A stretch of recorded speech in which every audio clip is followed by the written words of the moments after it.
इसके आपको पता है कि टीचर में बहुत सारी वैकेंसी आने जा रही है। तो ये तो बुक में खास के आपको दिखा देता हूँ। आपको चैप्टर बाय चैप्टर एनसीईआरटी कक्षा 3 फिर आपके 4 6 जैसे भूगोल हो गया, इतिहास हो गया, एग्जाम कॉर्नर पटना चैनल पे स्वागत है। दोस्तों, शिक्षा मंत्री से जो है बीपीएससी शिक्षक भर्ती को लेकर के कुछ सवाल पूछा गया है और ये जो है एक सवाल नहीं, लगभग जो 3 से 4 सवाल पूछा गया है जो आपके लिए इंपॉर्टेंट होगा 4.0 के लिए भी, और जो TRE 3.0 का रिजल्ट का इंतजार करे उनके लिए भी, और जो सप्लीमेंट्री का इंतजार करे उनके लिए भी। तो आइए देखते हैं क्या बोला गया है। तो ये देख सकते हैं कि जो शिक्षा मंत्री जो है सुनील कुमार के द्वारा यहाँ बोला गया है। पहले प्रश्न क्या पूछा गया, क्योंकि 3 से 4 सवाल पूछा गया है, एक एक करके देखते हैं कि क्या इसमें जो है तो बताते हैं।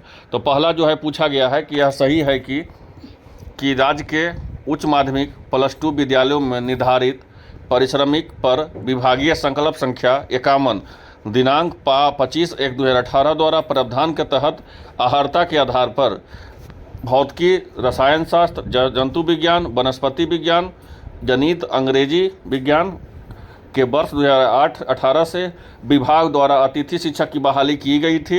ये पूछा गया कि आपका जो है संकल्प संख्या 51 के अंतर्गत जो बोला गया है इसमें कि जो आपका भाषा जो आपका निर्धारित अर्हता के आधार पर जो बहाली किया गया था, चाहे वो फिजिक्स का हो, केमिस्ट्री का हो, जूलॉजी का हो, वनस्पति विज्ञान का हो, चाहे वो गणित का हो, चाहे अंग्रेजी का हो, बोला गया है कि 2018 में अतिथि शिक्षक की बहाली की गई थी।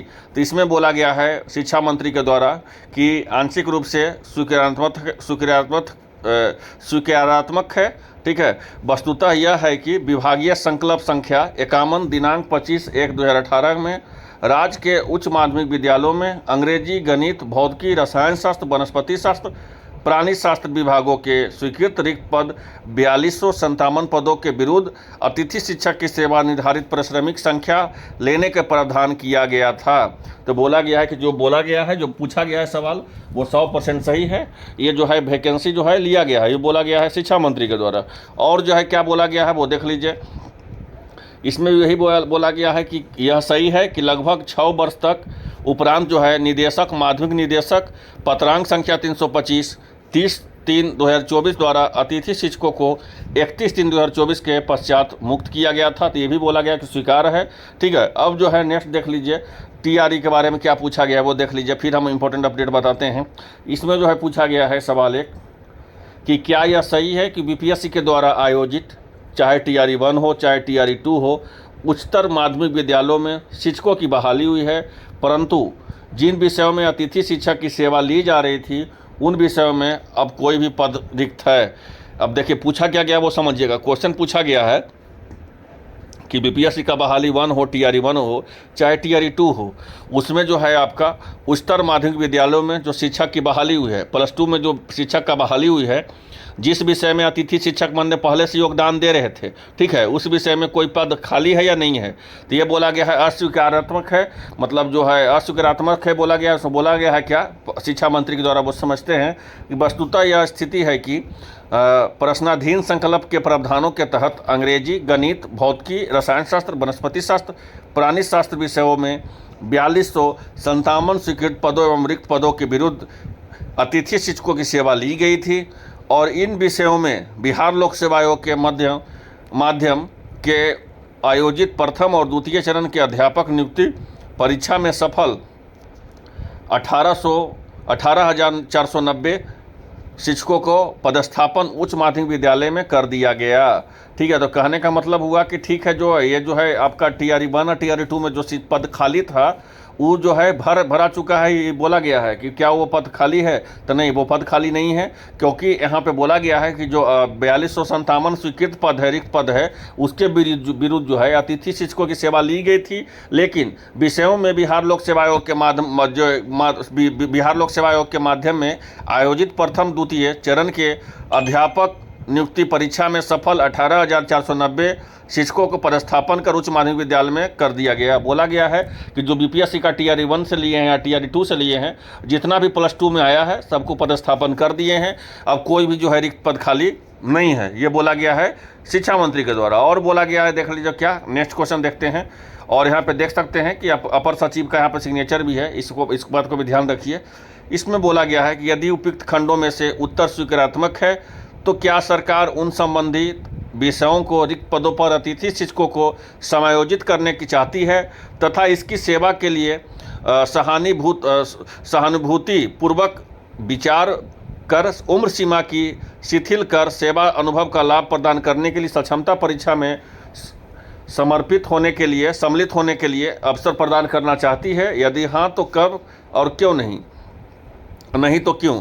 इसमें बोला गया है, फिर हम आपको डिटेल बढ़िया से बताते हैं कि संकल्प संख्या 51, यहाँ पे देखिएगा बहुत बड़ा जजमेंट यहाँ बोला गया 25 नंबर ग्रेस का 5 नंबर की बोला गया। इसमें देखिएगा, इसमें बोला गया क्या शिक्षा मंत्री के द्वारा कि विभागीय संकल्प संख्या 51 दिनांक 25/1/2018 के तहत सेवा के लिए गए वैसे अतिथि शिक्षक जो उच्च माध्यमिक शिक्षक के पद हेतु नियोजित हेतु निर्धारित अर्हता धारित करते हैं, तो वो बिहार लोक सेवा आयोग द्वारा ली जाने वाली तृतीय चरण के शिक्षक नियोजन परीक्षा के प्रत्येक वर्ष के सेवा अवधि में 5 अंक और अधिकतर जो है 25 अंक का निर्णय दिया गया है। इनके द्वारा पूछा गया था सवाल कि इतना दिन से जो शिक्षक अतिथि शिक्षक जो योगदान दे रहे थे कहीं न कहीं वो विद्यालय में, तो क्या उनको सक्षमता परीक्षा में भी कुछ ग्रेस उनको मिलेगा।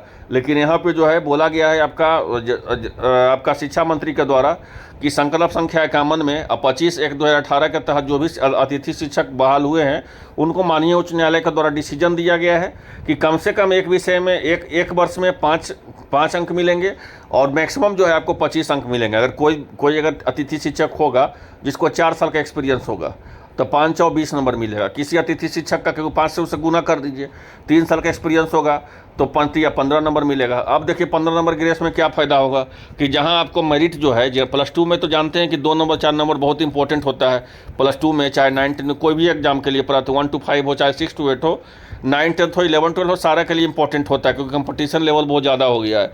लेकिन इनको जब 25 नंबर का ग्रेस मिलेगा तो देखिए क्या होगा। अगर किसी चीज़ का जो अगर 20 ही नंबर का ग्रेस मिला, 4 ही साल का योगदान अगर कर रहे हैं तो 4 गुने 5 कीजिएगा तो हो जाएगा आपको 20 नंबर, ठीक है। तो ऐसा स्थिति में जो है अगर 80 नंबर पर आपका सिलेक्शन हुआ है तो इनका 60 नंबर पर सिलेक्शन हो जाएगा। तो ये जो है जिनका मेरिट वाले स्टूडेंट हैं उनके साथ जो है थोड़ा सा ये नाइंसाफ़ी हो जाएगा। इस बात को आप समझ सकते हैं पूरी तरह से, क्योंकि उनको जो है डायरेक्ट जो है उनको और कम से कम 25 नंबर के अगर बात कीजिएगा तो उनको 60 में नहीं, उनको 55 नंबर में ही हो जाएगा। अगर किसी को 80 में हो रहा है तो उनको 55 नंबर में आपका उनका रिजल्ट हो जाएगा। तो ये जो है माननीय उच्च न्यायालय के फैसला है। अब माननीय उच्च न्यायालय का फैसला ही अंतिम फैसला होता है। अब इसके बारे में चुनौती होगा या नहीं होगा, क्योंकि नियोजित शिक्षक भी जो है चुनौती के लिए और जो है बहुत सारे स्टूडेंट चुनौती के लिए गए हैं, वो जो है कोर्ट का विषय है, उसमें हमारा कोई टिप्पणी करना सही नहीं होगा। लेकिन फिलहाल के लिए तो इतना ही जान लीजिए जो नियम है अतिथि शिक्षक को मिनिमम 1 साल का 5 नंबर का ग्रेस और मैक्सिमम 5 साल का 25 नंबर का ग्रेस। मतलब किसी शिक्षक को अतिथि शिक्षक को 8 साल का भी एक्सपीरियंस होगा उनको भी 25 नंबर ही दिया जाएगा, क्योंकि मैक्सिमम जो है 25 नंबर ही दिया जाएगा। अगर उनके पास 3 साल का एक्सपीरियंस होगा तो उनका जो है 15 नंबर का ग्रेस मिलेगा। तो ये जो है आपका हाईकोर्ट के द्वारा डिसीजन दिया गया है और इस डिसीजन को ही अंतिम डिसीजन मान करके बीपीएससी भी जो है इस बार जिस तरह से मेरिट टीआरई 3.0 का बनाएगी उसमें इस बात को ध्यान रखेगी और इसमें जो है अतिथि शिक्षक को ग्रेस नंबर मिलना तय है। आई होप आप लोग को वीडियो अच्छा लगा होगा। जैसे ही कुछ और अपडेट आएगा सबसे पहले आपको एग्जाम कॉर्नर पटना चैनल पर देखने को मिलेगा। चैनल पर जो नए हैं इसी तरह से सही जानकारी प्राप्त करने के लिए सब्सक्राइब कर लीजिए। धन्यवाद।